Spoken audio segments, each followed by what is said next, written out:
Ladies and gentlemen, welcome to Sessions Café. Today we're coming to you from ACX1 Studios on the Atlantic City Boardwalk. I'm your host, Keri Singleton, and I'm joined by my guest, Robert Capella. How are you today, man? Hey, I'm doing fine. How Thank are you for man? having You look me. great. That shirt is getting all of my attention, almost as much as the boots and the dimples. Well, thank you. I appreciate it. Checking very you much. out. No, I'm just kidding. Welcome to Sessions Cafe. It's great to have you here. It's a pleasure to be And here. it's a beautiful day here in Atlantic City. Yes, it is. Yeah, It is very. Yeah. You can see the beach and the people in the water. I wish I was, but I'm here talking to you guys. No, I'm just kidding. So Dino, like, where does the nickname Dino come from? When I think of Dino, I think of a purple dinosaur that the Flintstones used to have. And, Sure, I can understand Yeah, that. that's Dino. Well, he was a singer, entertainer, Dino Martin, Okay. and he was one of the greatest entertainers around. I'm very familiar with Dean Martin. So you understand already, okay? Yes. And it was one of my father's favorite. And so me growing up as a kid, I would always practice this D. Martin, D. Martin, D. Martin. And Elvis Presley, which was one of my favorites as well. And oldies and this music just comes into my body. And I thank God for giving me the gift to learn and express the feelings that he gives me to everyone. Yeah, your voice, even your speaking voice, sounds very melodic. It almost sounds like you're ready to belt out a tune. How did you cultivate your talent for singing? At what age did you realize that you had a voice? And at what point did you decide that you wanted to cultivate it into something more than just a hobby? Well, I grew up with 6 other brothers, so I was the 5th one. And I was 7 years old where music just sort of took my soul. Yeah. I had my brothers as well, so that kind of motivated me as well. Okay. But music just took my body, and I would listen to all different voices to entertain them and try to sound just like them. Wow, just like your brothers. Yes. Wow, so you had your brothers to influence you more so than like other recording artists initially. Well, so to speak, because there's other artists that were great that motivated me. Michael Jackson was one of them. You know, Kool and the Gang, another great artist. Absolutely. Lionel Richie. Yeah. You know, and like again, that's why music is in my body. There's so many great songs out there, and they're different. You know, it's not just. It could be Irish. I mean, excuse me, pardon the expression. Italian. It could be soul. It could be rock and roll. Yeah. And there's like so many different ways of having it, you know, and it's, I like all different feels of music, and that's just, But there seems to be one commonality between the artists that you gravitate towards, and that seems to be that they're rock and roll Hall of Famers. So you gravitate towards the absolute best in rock. Yes, I do. Yes, I do, because I think that's the greatest. And I'm still learning. I've done this since I was a 7-year-old boy, and I'm still learning, you know, in my heart, you know, because you never can learn too much. So since we're talking about art, let me ask you this very artistic and very important question. It's very important. You ready? Yes. Okay. Now, you grew up in South Philadelphia, right? Yes. Very important question I have to ask you about art. Okay. What's your favorite place to get a cheesesteak? Oh, that's a good one. Geno's. Okay. I think you're biased because you're from South Philly. That's probably true. But you know what? For the truth, I always thought 4th and South was the best. Okay. As long as you didn't say Ishkabibbles or any of the places on South Street that are overrated, we're good. Okay. Love me some Philadelphia. I eat chicken cheesesteaks myself. I don't eat beef anymore. Really? But you cannot go to Philadelphia without tasting a cheesesteak. So anytime I speak to somebody from Philadelphia, I have to ask them, because that's one thing Philadelphians never agree on, is where is the best place in the 215 area code to get a cheesesteak. You say Geno's. Yes. Okay. But I'll take that back and go with the one on 5th and South Street. 5th and South. Now, is that a neighborhood stop? Yes. Stop shop? Okay. Yeah, and South Street's a big business area. Yeah, absolutely. It's a wonderful. I don't know if I should be saying this on this show, but one of my favorite stores on South Street, I don't know if it still exists, a Condom World. Really? Remember Condom World? Yes. Yeah, it was always entertaining for me to just go in there and see all the, because you know they had other things. I guess we should stick to the Condom World. What's better, Philadelphia, Condom World, City Hall, and the Spaghetti Warehouse? Yeah, Yeah. well said. I agree with you. There you go. I agree. Biloxi, Mississippi versus Vegas. I didn't even really realize that the southern part of Mississippi was such a booming area for gambling. I mean, I knew that it was legal, but didn't know that southern Mississippi was such a hot spot for gambling. How would you compare Biloxi to Vegas? Well, it's a big different change. Mm-hmm. You know, if we were to judge Atlantic City to Biloxi, I would say Biloxi was bigger than what we have Here, right, yeah. And Vegas is a whole different story. I've been. It's all Oh, yeah, by yeah, itself. I've been. You know, Okay, it's okay. very hard to even try Right. to beat Vegas. But Biloxi's even more. I think Atlantic City is an older gambling town. That's true. That has unfortunately seen better days. I mean, I think even in the state of New Jersey, you have Wildwood, you have other options. Even up in Connecticut, you have Foxwoods and things of that nature. But Atlantic City is definitely always going to retain its ambiance, its history, and its allure. But I didn't really know about Southern Mississippi. What are some of the things about Southern Mississippi, Biloxi in particular, that you like? Because I know that that's one of the spots that you perform. Well, I frequently. performed in many cities and states in my life. I've been in Camden, Canada. I've been to Florida. Camden. No, I don't. We've been there too, Yeah, but you yeah. know. But South Philadelphia, North Carolina, South Carolina, Arizona. There's so many places I've been to. A lot of different places where you perform. It was a great experience for me to learn that.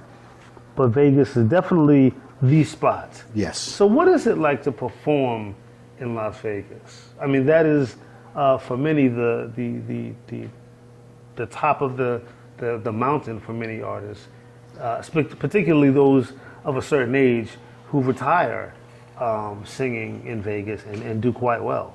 What's it very like true. performing in Sin City? Oh, I think it's fantastic. It's your ever feel because you're in there in Vegas where all the artists, the people that come to see the show are just so wanting to get excited. And I love entertaining for them, because it comes from my heart, what God has given me. Yeah, and I guess I know that when you're a performer, being able to perform on big stages and having those huge audiences reciprocate that love is so important. Yes. And I can imagine that the Vegas audiences have to be among the most electric audiences. You are absolutely right. Yeah. They are, and it's amazing that you can go through that in your life. That you're blessed to please people, to entertain these people. Right. You know? So let's talk Dean Martin, the king of cool. Tell me some of the things about. Dean Martin was one of my you. dad's favorite, and he would listen to just Dean Martin. Wow. So me growing up as a child, I would always be in there listening to him growing up, and took to it, and got a stereo, and then my dad come on up and play it during the weekend, and he'd just sit there and play his songs for hours and hours, just having a great time. Wow. And it taught me as an entertainer because he would play every song. And I'd be right there singing right along, learning these songs as a child. Wow. You know? So do you feel any pressure when you're when you perform at casinos to sound like Dean Martin, for example, or some of the artists whose music you may emulate? No. No. Okay. I feel pretty comfortable about that. Okay. Because I've been doing it, like I said, for quite a long time. And I every day I'm still learning. I'm not perfect, but I want to keep on learning. And I love the opportunity to be able to sing and entertain. Everybody loves somebody sometime. Ooh. So we're here in Atlantic City, here at beautiful ACX1 Studios on the boardwalk. Beautiful venue jutting out into the ocean. I assume you performed in Atlantic City before. Yes. So what are the differences between performing in Atlantic City versus back home in South Philly? Or in Philadelphia in general? That's a good question. South Philly and New Jersey are both like home to me. Okay. Because I lived here all my life, you know. Yeah.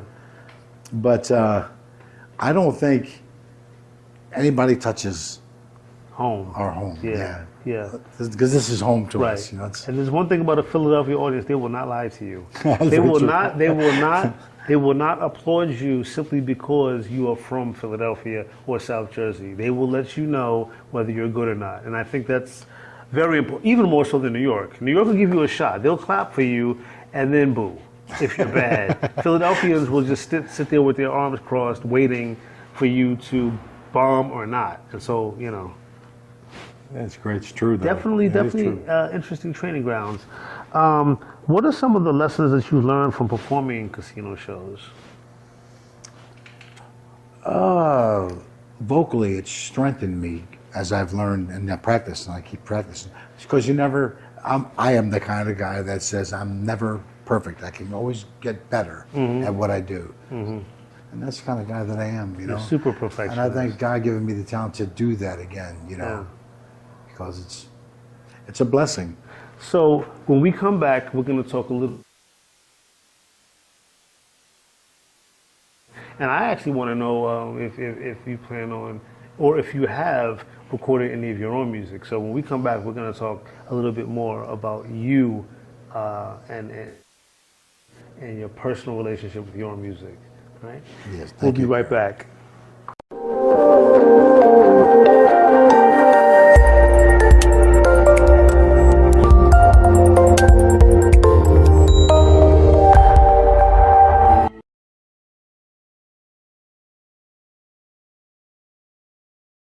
And we're back on Sessions Cafe, right here at ACX1 in beautiful Atlantic City. What happened when you were 17 years old in the Philippines? I happen to love Filipino food, but I've never been to Southeast Asia. But you had a very interesting experience there. I did. I went there with my mother, who fell in love with a Filipina.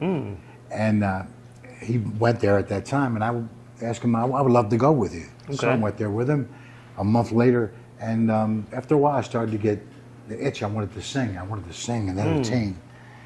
And he's like, but I'm doing other things here. I'm having fun times with the family. And I said, I understand that, but you know, I love entertaining. It's in my body. Right. Well, anyway, I went with us to a studio and did a couple of songs there. And the gentleman liked it. He thought, well, I'd like to hire you to do a commercial for me, Wow. a song. I did that. Before long, he wanted to do a couple of more commercials per se. And I had done that there. Well, after a while, I wanted to go to a place that wanted to hire me just to do that song for the soda. That specific song. Yes. Yeah. And I said, well, the only way I'm going to do that if you let me come in to do a song. Right. So they agreed upon it. So one time I went and just do the song, the commercial, and then sometimes I come and I'm doing the song. So to myself, it was more of a vision of everyone getting a chance to to know me. Right, right. You know, because I'm from Philadelphia. And Right. It's from the Philippines. Well, anyway, in September of that year, when we got there, it was in August. So I went there and I wanted to perform and hired a band, and we rehearsed and I performed. Had you performed in Southeast Asia before? No. Wow. It was a first for me. So would you have been nervous? Because I mean, I understand that there would have been a language barrier and. Well, they speak English. Okay. They were speaking English, so it was very much easier that way. Okay. But to be there, and then I was like, well, if I can get that and make money doing that, well, then I would like to have a chance to be a singer. And of course, they agreed with me, and I had done that. Then I find out with the company that I hanged with to do the soda, wanted me to sign in with Epic Records. Wow. I was like, whoa, are you kidding me? Wow. Epic Records, I long, Right. Michael Jackson, number one, exactly, yeah.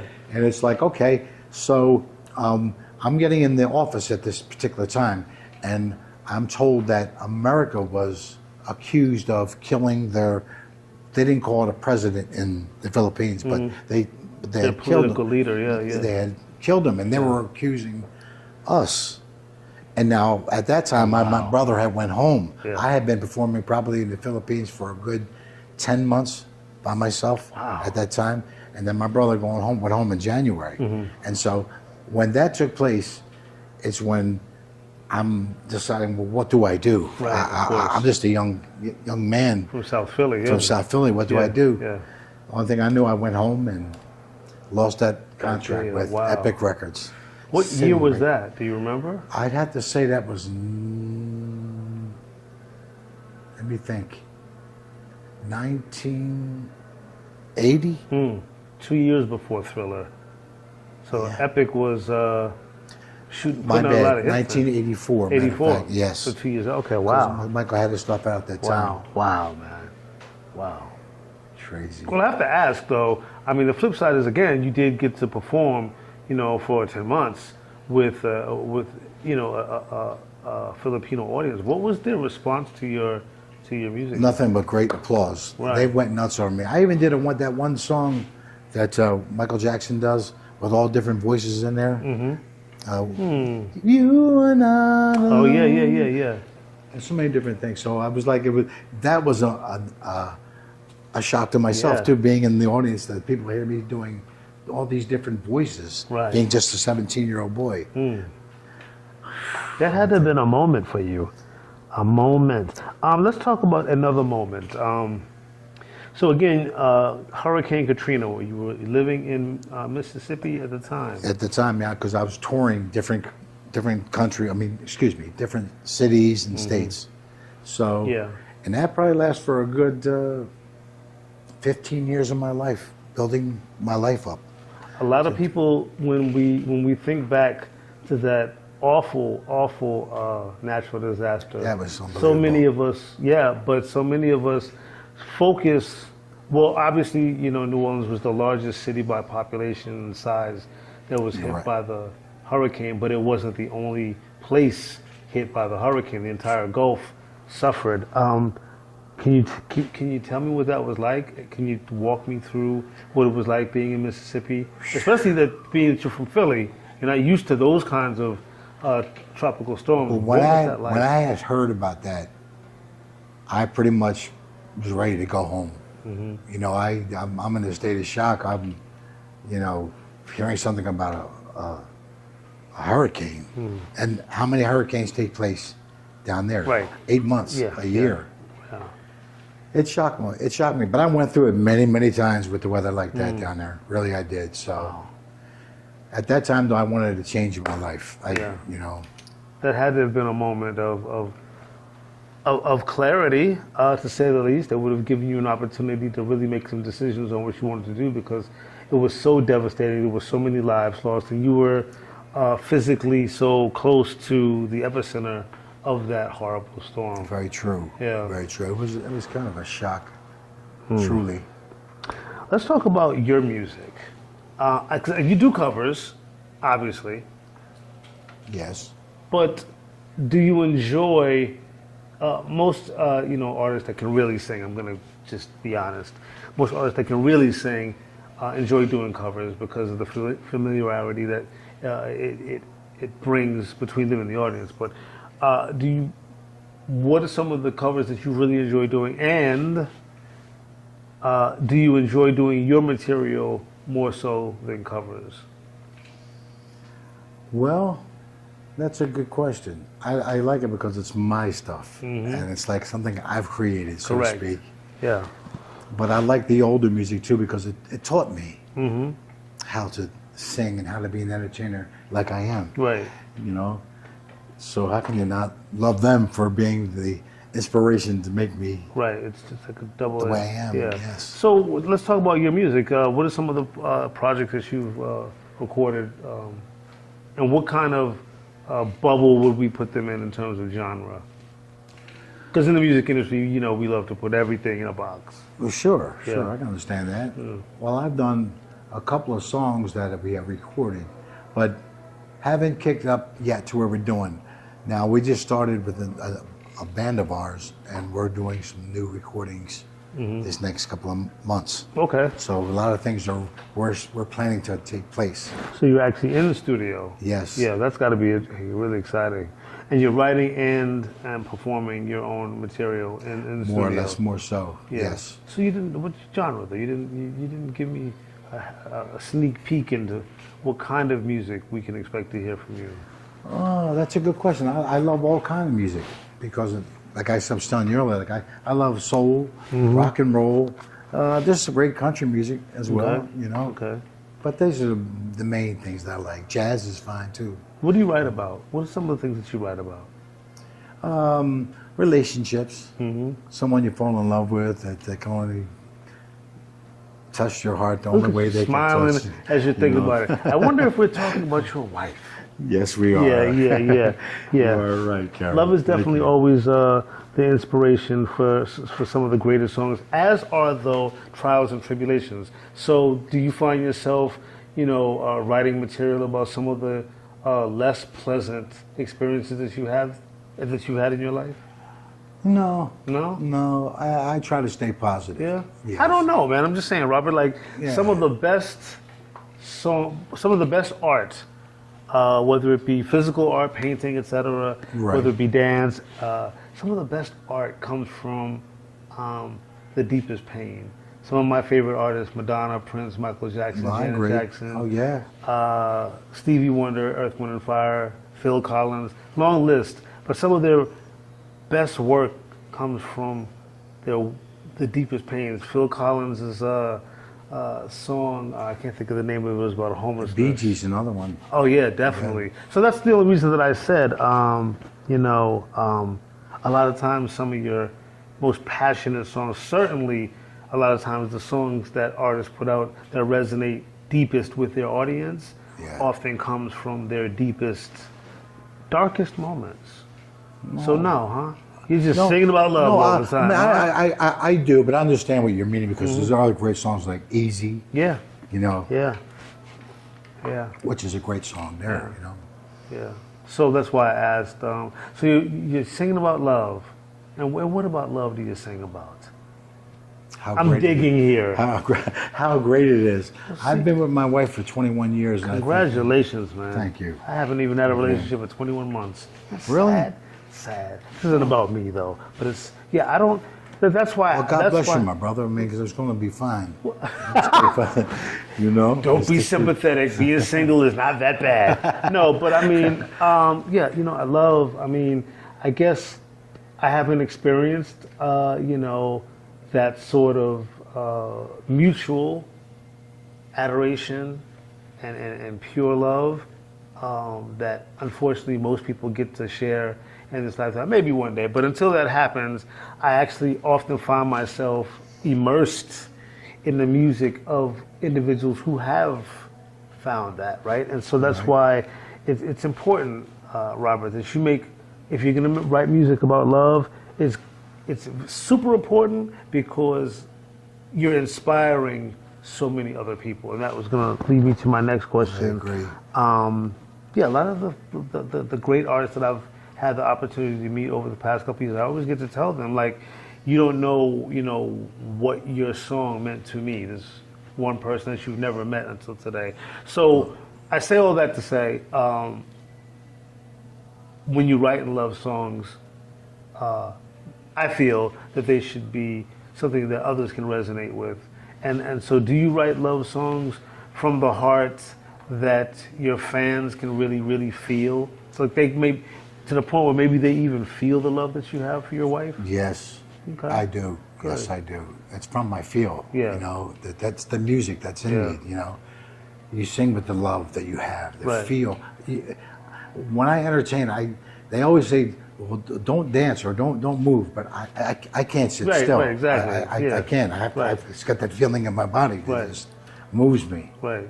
And that's one of the beauties of music. I mean, that's why they say that, music is one of the biggest equalizers. I agree, yes. Brings us all together. What's next for you, Robert? Well, like I said, I'm getting together with an orchestra that we're putting together to produce here in my town. Because normally I'm down in Florida doing things here, but now I'm in the mood where I want to entertain at home. Right. And now we're going to have like a 8-piece band. Who's the gentleman right there? Did you see?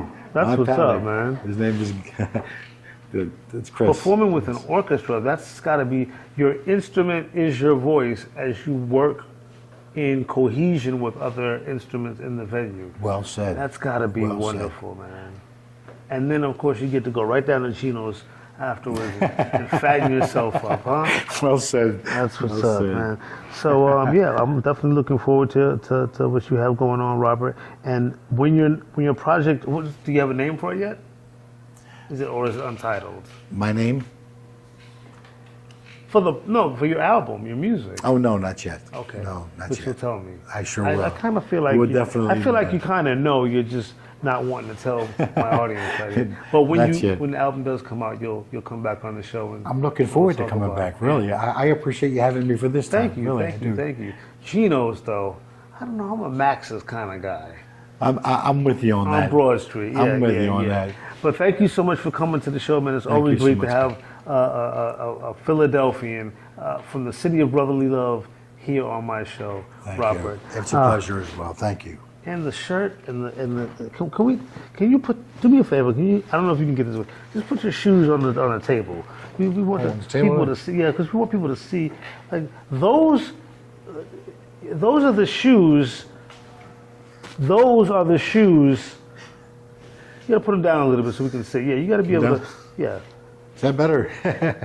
yeah. Those are the shoes of a real man. Well, it's one for the money and two for the show. Three to get ready now. Go, can't go, but don't you step on my blue suede shoes. Sessions I'm gonna Cafe. be down. Thank We'll you. see you next week.